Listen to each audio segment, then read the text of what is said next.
जय श्री कृष्ण मित्रों, आज हम श्रीमद् भगवद गीता सार के बारे में जानेंगे, जो कि श्रद्धेय स्वामी श्री राम सुखदेव जी महाराज ने बड़े ही सरल शब्दों में समझाया है, जिसका अनुसरण कर हम भगवत प्राप्ति कर सकते हैं, जो कि इस प्रकार से है। गीता सार प्रथम अध्याय।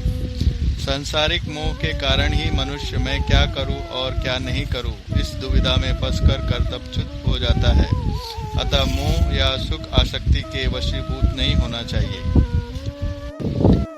गीता सार द्वितीय अध्याय। शरीर नाशवान है और उसे जानने वाला शरीर ही अविनाशी है। इस विवेक को महत्व देना और अपने कर्तव्य का पालन करना, इन दोनों में से किसी भी एक उपाय को काम में लाने से चिंता शोक मिट जाते हैं। गीता सार तृतीय अध्याय। निष्काम भाव पूर्वक केवल दूसरों के हित के लिए अपने कर्तव्य का तत्परता से पालन करने मात्र से कल्याण हो जाता है। गीता सार चतुर्थ अध्याय। कर्म बंधन से छूटने के दो उपाय हैं। कर्मों के तत्व को जानकर निस्वार्थ भाव से कर्म करना और तत्व ज्ञान का अनुभव करना। गीता सार पंचम अध्याय। मनुष्य को अनुकूल प्रतिकूल परिस्थितियों के आने पर सुखी दुखी नहीं होना चाहिए, क्योंकि इनसे सुखी दुखी होने वाला मनुष्य संसार से ऊंचा उठकर परम आनंद का अनुभव नहीं कर सकता। गीता सार षष्ठम अध्याय। किसी भी साधन से अंतःकरण में समता आनी चाहिए। समता आए बिना मनुष्य सर्वथा निर्विकार नहीं हो सकता। गीता सार सप्तम अध्याय। सब कुछ भगवान ही है, ऐसा स्वीकार कर लेना यह सर्वश्रेष्ठ साधन है। गीता सार अष्टम अध्याय। अंतकालीन चिंतन के अनुसार ही जीव की गति होती है। अतः मनुष्य को हरदम भगवान का स्मरण करते हुए अपने कर्तव्य का पालन करते रहना चाहिए, जिससे अंतकाल में भगवान की स्मृति बनी रहे। गीता सार नवम अध्याय। सभी मनुष्य भगवत प्राप्ति के अधिकारी हैं, चाहे वे किसी भी वर्ण आश्रम संप्रदाय देश वेश आदि के क्यों न हो।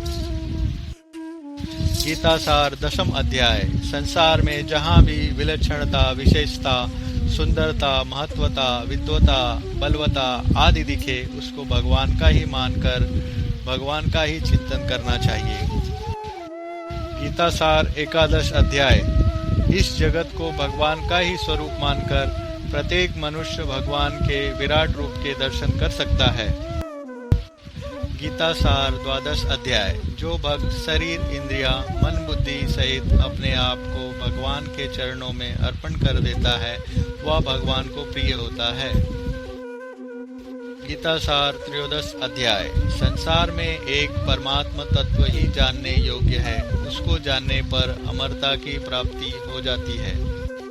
गीता सार चतुर्थ अध्याय। संसार बंधन से छूटने के लिए सत्व रज और तम इन तीन गुणों से अतीत होना जरूरी है। अनन्य भक्ति से मनुष्य इन तीन गुणों से अतीत हो जाता है। गीता सार पंचदश अध्याय। इस संसार का मूल आधार और अत्यंत श्रेष्ठ परम पुरुष एक परमात्मा ही है, ऐसा मानकर अनन्य भाव से उसका भजन करना चाहिए।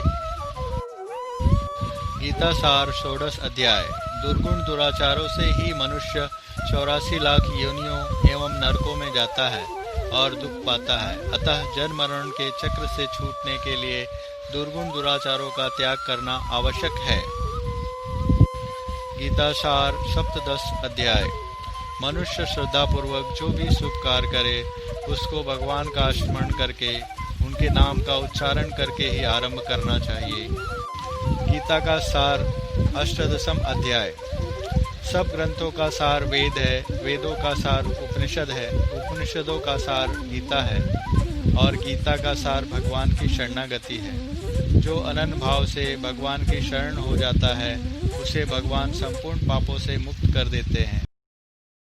किसी भी प्रकार की त्रुटि के लिए क्षमा करें। जय श्री कृष्ण।